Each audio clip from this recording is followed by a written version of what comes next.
Shoemaker comes to that conclusion that everything is happening in the north. But is he alone? No, he's not.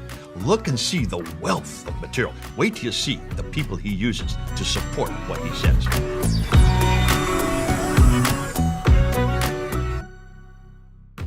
Who are these scholars that, let's say, were influencers in the field of historical criticism of Islam, and what were their conclusions? Yeah, and it's important that we do this because this is exactly what Shoemaker does. And we've said this over and over again. One of the lovely things about his book is that he doesn't sit there and say, I claim, I believe, this is my experience. No, he's not, because he doesn't have the acumen, he doesn't have the wherewithal, he doesn't have the background, nor did he have the time to go and do all this research. He's taken the research from those who have spent their whole careers.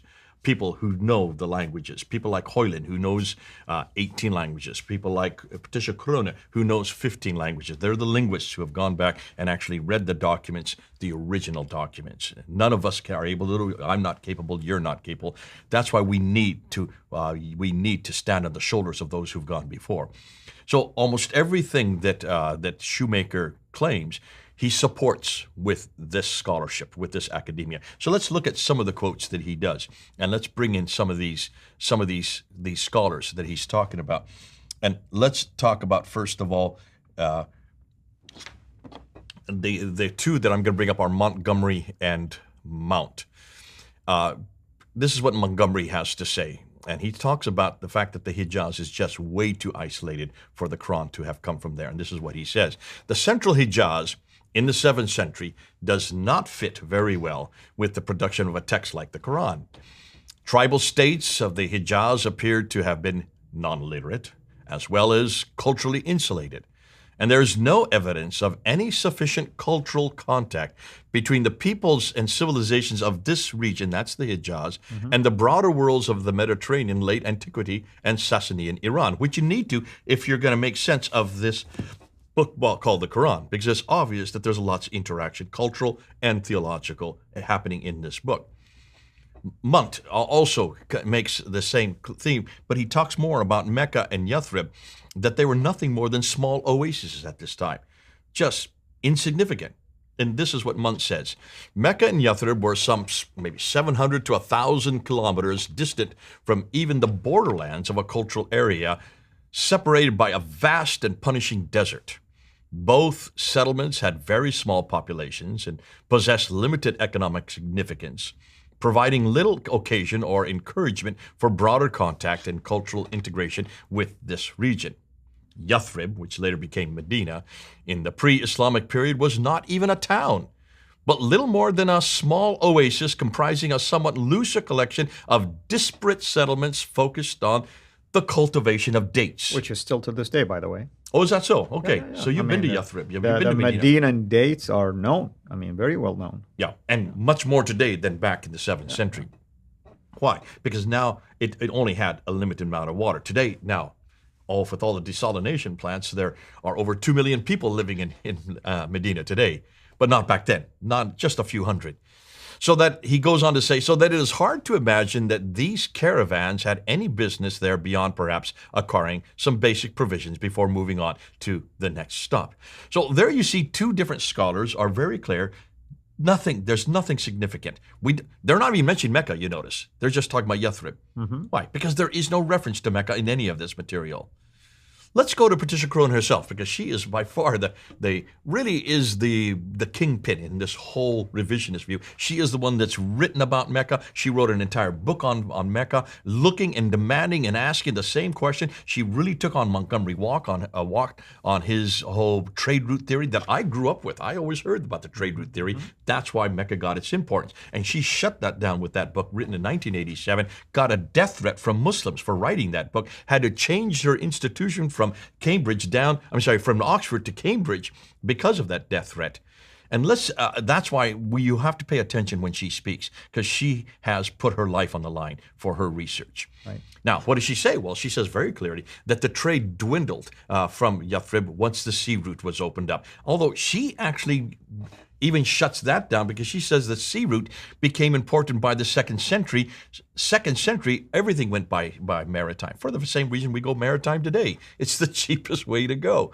That's right. If you're going maritime, you don't have to worry about... Cheapest and fastest. It's the fastest. All you have is wind to blow your sails. You don't have to worry about dacoits or thieves that are hiding behind sand dunes or rocks. You don't have to feed camels. You don't have to water them.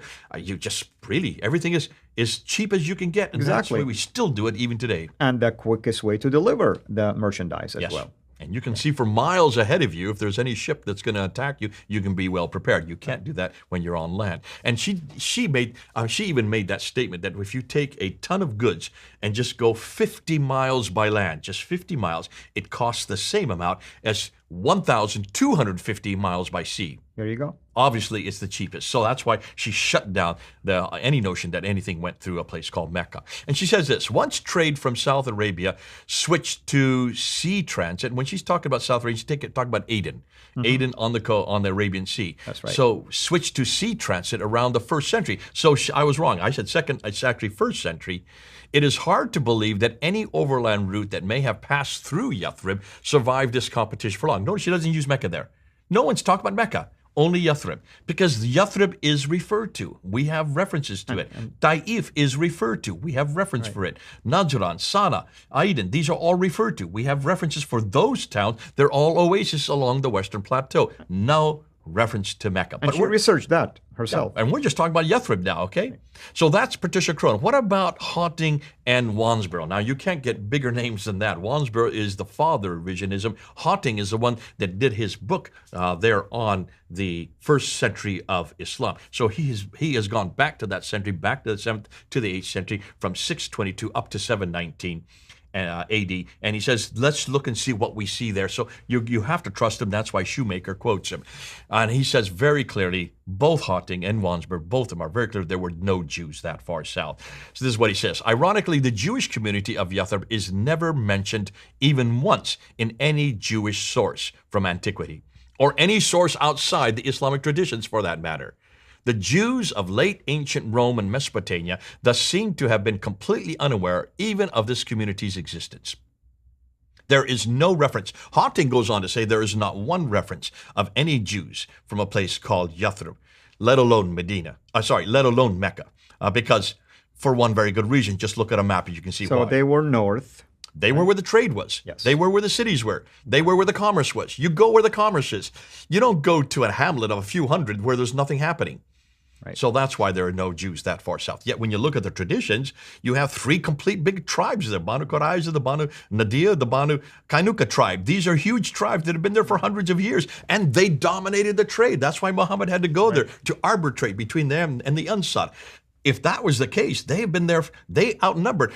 One of the fellows that came on your program, I'm not going to say what his name was. He quoted 10 to 12,000 Jews living in Yathrib at this time. He's relying on the standard Islamic narrative. And I sat there and I went, I would love to ask him where he got that source from. Well, it's obviously he's going to standard Islamic narrative. Right. So you can't do it both ways. You can't do it out of 2 years. You can't speak out of both sides of your mouth. You've got to either go with where the evidence is, or you're going to sit and listen to the standard Islamic narrative. If you want to go with the SIN, go with the SIN, but you're going to die with sin. And therefore, let's make sure we don't die with sin. Let's keep to our goals, and let's keep to what the rocks say. And if we're not going to cry out, the rocks will cry out for us. So that's Hawting and Wansboro. Let's go to Hoyland, because Hoyland is the one that really does, he is the mother lode of what's happening in the 7th century. Now, he says very clearly that Jews are either in the north or they're in the south. And you've said this many times. I've heard you quote this. The Jews are only in the north, they're only in the south, because that's where the water is. That's where the cities are. That's where the people are. You only have Jews where there are people. The same way with Christians. You only have the discussion where there are Jews and Christians. So let's quote him. And we have extra Islamic sources that confirm their presence south and north as well. Yeah. So he says this: the only Jewish material that we can find are a few inscriptions from the broader region that confirms some degree of Jewish presence, although these are all from the far north of the Hijaz, that is from Tabuk and further north, or the Gulf of Aqaba and further north, or South Arabia, which would be Yemen today, and Oman. That area was called the Hadramaut at that time. Right, Hadramaut, and still called Hadramaut today. So you can see Hoyland is very clear. Wansboro, Hawting, Hoyland, Crone, Munt, And everyone in Montgomery, every one of these are very clear that there are no Jews. There is just nothing happening in the Hijaz. So Shoemaker comes to this conclusion, and he talks about the seafarers, and he says the absence of Christianity from the Hijaz also affords yet another telling sign of the region's disconnects from the surrounding cultures. What's more, there are fundamental problems in reconciling the environmental conditions implied by parts of the Quran with the barren and inland location of Mecca and Yathrib. Its frequent references to seafaring and farming suggest a very different context. Wonderful. Next time, you said we are going to at least put the spotlight again on a surprising conclusion by Shoemaker? Absolutely. I'm going to sit there and I hope he was watching. I want to see what Shoemaker does, because I'm going to ask him a specific question. If this is what you believe, if this is what you're saying, if these are all what the quotes are saying, then why in the world did you come to the conclusion you came to? Yeah, and I would love really to extend an invitation to Dr. Shoemaker maybe to join us on a live stream if he is willing to do so. So maybe he can share the rationale behind any of his conclusions. But we haven't said what that is yet. Right. What I'm saying is, you're going to have to wait till it will be good next to have him, hopefully in the future, to interact with us about these conclusions that we've been sharing, and we will be sharing as well in the next episode. So thank you as always. Thank you, everyone. This is Al Fadi. God bless you. Thank you for watching this video. Be sure to like and subscribe to our channel, Sira International, and click on the bell so that you receive notifications whenever we publish a new video or go live. I would also like to appeal to you to consider becoming a Patreon patron by clicking the link right below. By doing so, you can give towards the production of these videos. There are also other options for you where you can give to our channel. I thank you from the bottom of my heart.